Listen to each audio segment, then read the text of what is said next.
Shalom teman-teman, senang sekali kita berjumpa lagi di Ibadah Kingdom Generation hari Minggu siang ini. Kemarin kakak sudah ditemani oleh salah satu teman kalian. Nah, kali ini giran teman kita yang satu ini, namanya Amanda. Shalom Amanda, apa kabar? Shalom Kak, puji Tuhan baik. Amanda sekarang kelas berapa ya Amanda? 35/5.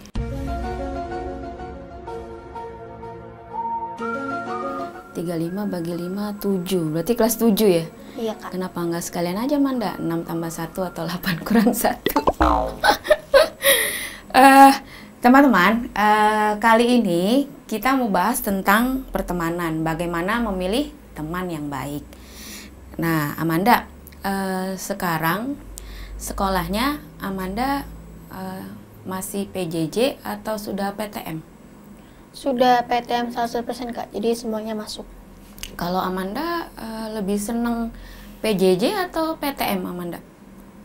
Kalau saya sendiri sih lebih suka PJJ karena kan lebih hemat ya. Jadi nggak keluar uang buat ojek, terus sama misal uang buat beli minum kalau haus di jalan. Oh, memangnya Amanda kalau ke sekolah nggak naik angkot? Pernah sih Kak, waktu awal-awal PTM kan saya pulangnya naik angkot. Nah, habis itu kalau nggak salah, mama saya langsung ditegur oleh wali kelas. Katanya tuh kalau PTM nggak boleh naik angkot, harus dijemput sama orang tua, atau enggak kalau emang orang tua yang nggak bisa, ya naik ojek. Terus akhirnya semenjak itu saya naik ojek. Oh, berarti Amanda ke sekolah bawa HP dong ya? Iya Kak, tapi nanti disita. Jadi saya bawa HP ya buat pesen Gojek aja buat pulang. Oh, berarti sekarang Manda udah mandiri ya? Maksudnya bisa pesen ojek buat pulang pergi, transportasinya.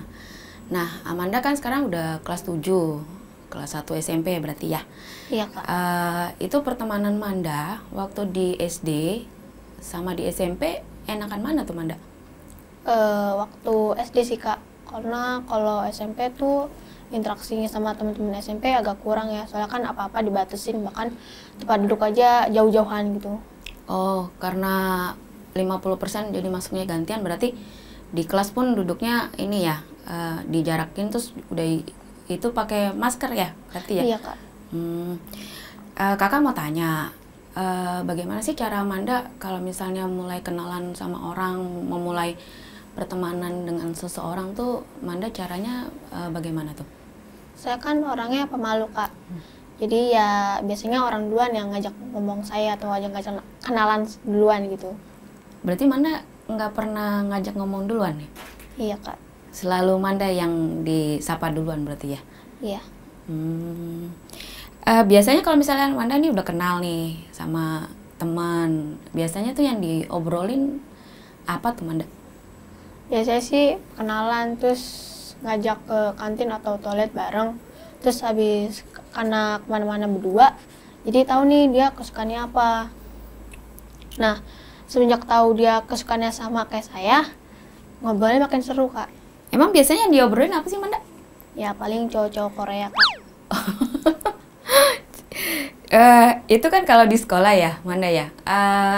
Nanti kalau misalnya Amanda pulang ke rumah, itu biasanya lanjut ngobrolin yang tadi Amanda bilang cowok-cowok Korea atau gimana? Kalau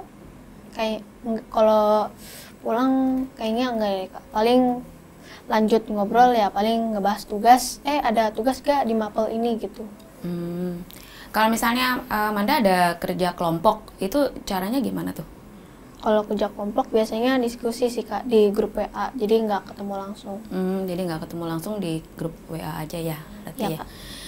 Nah, di sekolah kan pasti banyak mata pelajaran nih, Amanda. Kalau kakak tanya nih, mata pelajaran favoritnya Amanda apa nih? Jam kos Kak. Oh no! Jam kos apa tuh Amanda? Jam kosong, jadi gurunya izin atau sakit, jadi dia nggak masuk ke kelas kita gitu. Oh, jadi Amanda sebenarnya seneng nggak ada pelajaran ya? Iya Kak. Jadi sebenarnya Amanda gini, itu adalah bentuk tanggung jawab guru. Jadi kalau misalnya memang guru dia nggak bisa masuk, mungkin izin sakit atau keperluan mendadak, itu dia kan pasti telepon teman gurunya atau kepala sekolah. kasih tahu nih tujuannya untuk apa Manda? Tujuannya biar kalian murid-murid nggak ketinggalan pelajaran. Jadi kayak kakak nih, kakak kerja. Jadi tanggung jawab kakak sebagai karyawan. Kalau misalnya kakak nggak masuk karena sakit atau memang cuti, itu kakak biasanya telepon dulu nih teman kakak, tolong dong kakak masih ada pending kerjaan nih, tolong dong diselesaikan. Jadi itu bentuk tanggung jawab kakak sebagai karyawan, dan itu juga tanggung jawab guru agar murid-muridnya tidak ketinggalan mata pelajaran. Jadi kasihan dong Manda, nggak pernah ada jam kosong ya. Iya kak. Nah, kalau misalnya Manda nih berteman nih, Manda suka pilih-pilih teman nggak sih? Waduh, saya bingung nih kak jawabnya gimana. Emang kenapa? Saya kan lebih suka sendirian. Terus paling kalau ngobrol ya paling ke teman deket aja. Oh, tapi kalau milih temen, Manda lebih suka yang pinter tapi sombong atau dia biasa-biasa aja tapi baik? Yang biasa-biasa aja tapi baik. Kalau emang kenapa? Kan kalau temen pinter kan enak tuh kalau misalnya ada tugas nggak ngerti bisa tanya. Iya sih kak, tapi kan takutnya sifat sombongnya dia ke bawah-bawah sama kita. Jadi kayak kita sombong punya teman pinter kayak dia gitu. Memang kebiasaannya bisa nular gitu? Biasanya sih kalau dalam hal pertemanan salah satu sifat atau kebiasaan teman kita ya pasti ke bawah-bawah sama kita gitu. Contohnya kayak apa tuh? Kayak misal nih, kita tuh awalnya nggak suka gibah. Nah, kita berteman nih sama si A. Nah, si A ini dia orangnya tuh suka gibah. Nah, setelah kita berteman sama si A, kita jadi suka ikutan gibah orang gitu. Oh, gibah itu apa sih Manda? Ngomongin orang. Ngomongin orang. Kakak ada satu ayat nih ya buat Manda nih. Kakak buka di Amsal 22, 24 sampai 25. Ini kakak bacakan ya. Ayat demikianlah firman Tuhan, ayat Amsal 22 ayat 24. Jangan berteman dengan orang yang lekas gusar. Jangan bergaul dengan seorang pemarah. Ayat 25, supaya engkau jangan menjadi biasa dengan tingkah lakunya dan memasang jerat bagi dirimu sendiri. Jadi kalau menurut kakak sih fine-fine aja sih kalau Manda memang punya kebiasaan seperti itu, karena di Amsal ini dibilang kalau kita berteman dengan orang yang dibilang sini pemarah, lekas gusar, jadi itu bisa menjadi jerat buat Amanda sendiri. Jadi Manda maksudnya di sini udah bisa protect diri Manda sendiri. Oke, aku jangan temenan sama orang kayak gini nih, gitu. Jadi bagus ya buat Manda nih.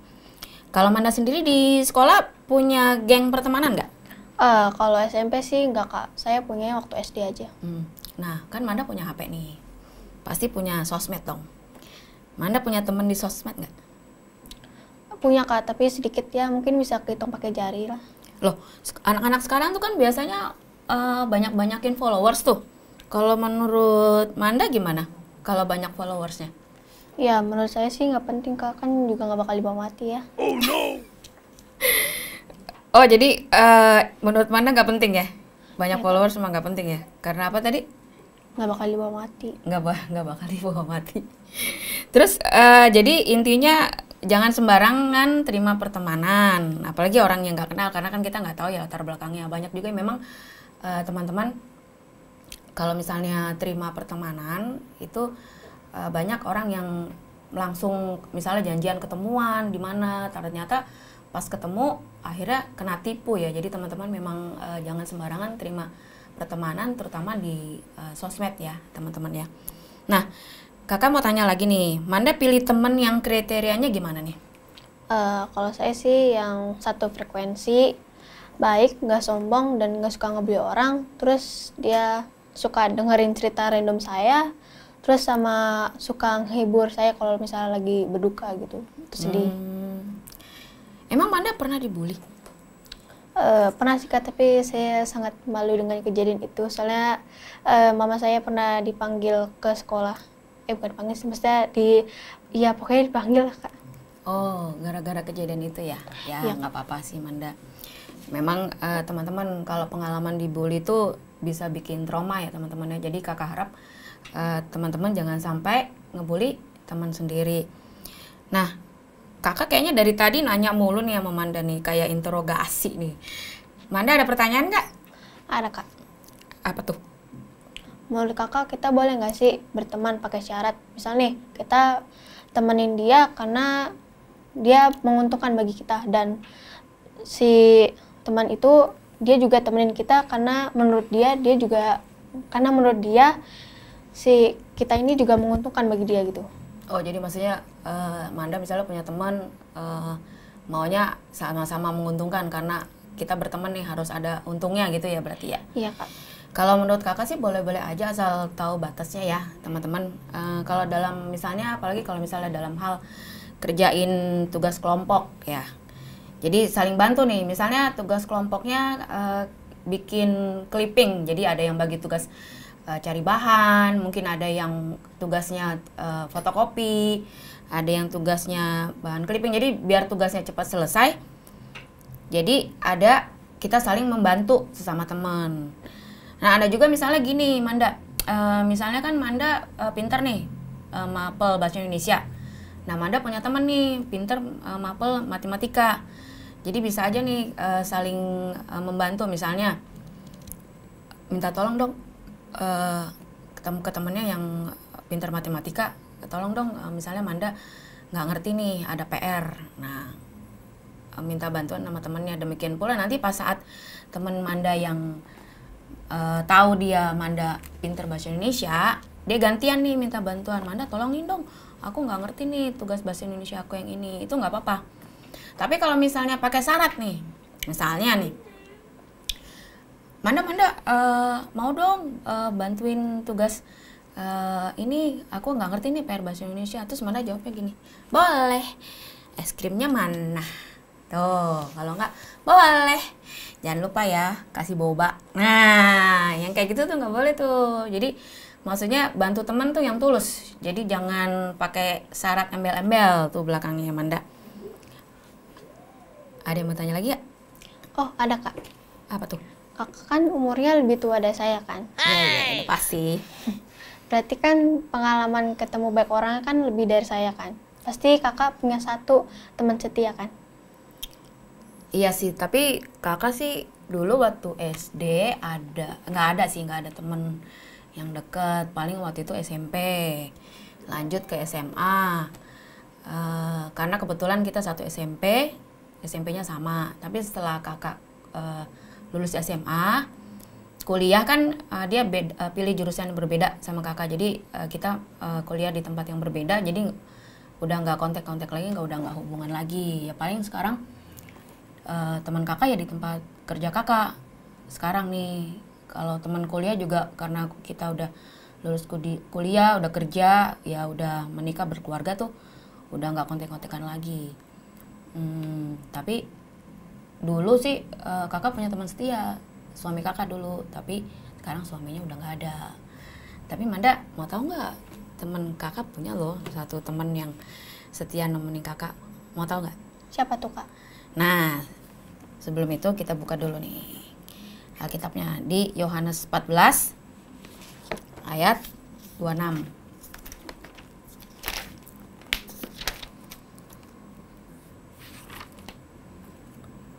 Ya. Ayat 26, Yohanes 14 ayat 26. Tetapi penghibur, yaitu Roh Kudus yang akan diutus oleh Bapa dalam namaku, Dialah yang akan mengajarkan segala sesuatu kepadamu dan akan mengingatkan kamu akan semua yang telah kukatakan kepadamu. Jadi teman setia kakak sekarang, Manda tahu nggak? Tuhan Yesus dan Roh Kudus. Jadi kakak tanya lagi nggak apa-apa ya? Ya kak. Manda percaya Tuhan Yesus sebagai juru selamat nggak? Percaya kak. Nah kalau misalnya Manda udah percaya Tuhan Yesus sebagai juru selamat, di dalam diri Manda ada siapa? Ada Roh Kudus. Kalau menurut Manda, Roh Kudus itu siapa? Kayak sesuatu yang berbicara di dalam diri kita kak. Ya jadi gini, kakak bantu terangkan ya. Roh Kudus itu adalah pribadi Tuhan dalam konsep Tritunggal yang dipercaya umat Kristen, dan dia adalah pribadi yang maha menolong, pemimpin serta pendamping baik rohani dan jasmani. Dalam bentuk roh yang dijanjikan Tuhan Yesus sebelum kenaikan Tuhan Yesus ke surga. Nah, Roh Kudus itu merupakan roh Elohim yang menolong, memimpin, menghibur, dan menjadi teman setia. Roh Kudus juga menuntun umat Kristen agar hidup sejalan dengan Tuhan. Ada nyanyian lu, Manda? Apa tuh, Kak? Lagunya, Tuhan Yesus setia, Dia sahabat kita, segala susahku selalu menghiburku. Jadi Tuhan Yesus selalu setia, selalu menghibur dalam keadaan susah dan duka. Jadi teman kakak tuh sekarang Tuhan Yesus dan Roh Kudus. Iya, jadi Manda kan tadi udah cerita nih teman-teman Manda. Jadi teman Manda fisiknya ada, teman Manda dalam roh juga ada, yaitu Roh Kudus. Ya, nah teman-teman, dari kriteria yang tadi Manda cerita ya, itu ada satu poin. Jadi Manda tuh pengen punya teman yang bisa menghibur saat susah, seneng. Jadi waktu abis dimarahin guru, abis dimarahin orang tua, dapat nilai ulangan jelek, habis diledekin teman, tuh ada teman yang bisa menghibur, memberi dorongan, memberi motivasi, kekuatan biar kita tambah semangat. Juga selalu mengingatkan untuk berbuat baik. Jadi Manda sekarang udah ngerti ya, gimana sih cara memilih temannya, udah ngerti belum? Iya, Kak. Jadi kesimpulannya ya teman-teman, kalau misalnya kita pilih teman tuh jangan sembarangan memilih teman. Jadi harus bisa membedakan mana yang baik, mana yang buruk, karena pengaruh lingkungan itu sangat berpengaruh terhadap pertemanan kita ya teman-teman. Bisa berdampak dalam kehidupan teman-teman pada saat di masa depannya. Nah, kakak ingatkan juga kalau misalnya teman-teman ada yang nggak ngerti, itu jangan tanya ke teman ya. Jadi tanyanya ke orang tua. Karena apa? Orang tua itu pengalamannya lebih banyak dan pasti udah pernah mengalami hal-hal yang teman alamin. Jadi kalau misalnya ada yang nggak ngerti, tanyanya ke orang tua, jangan ke teman ya. Terus pesan kakak juga, andalkan Tuhan Yesus dan Roh Kudus dalam segala hal, karena dialah yang menghibur kita dalam segala hal. Terima kasih ya Manda udah nemenin kakak hari ini. Kakak ada pantun loh. Apa tuh, Manda, Kak? dengerin ya. Jalan-jalan ke pasar loak, Cakep. singgah di warung beli kolak. Cakep. Keinginan dosa harus ditolak sebelum Tuhan memukul telak. Dan Manda jangan bosen ya, Iya, temenin kakak ya. Terima kasih yang udah nonton ibadah Kingdom Generation hari ini. Kita tutup dalam doa ya. Terima kasih Tuhan Yesus atas firman-Mu hari ini. Engkau adalah teman yang setia dalam suka dan duka. Biarlah Roh Kudus-Mu selalu menghibur kami, menjaga dan melindungi kami dalam segala hal. Ampuni segala perbuatan kami Tuhan Yesus, basuh dengan kuasa darah-Mu yang kudus. Apabila Kau datang kedua kali, angkat kami bersama-sama kawan permain menyongsong Kau. Di dalam nama Tuhan Yesus, kami sudah berdoa dan mengucap syukur. Amin. Sampai jumpa lagi di ibadah Kingdom Generation berikutnya. Sampai jumpa. Sampai jumpa.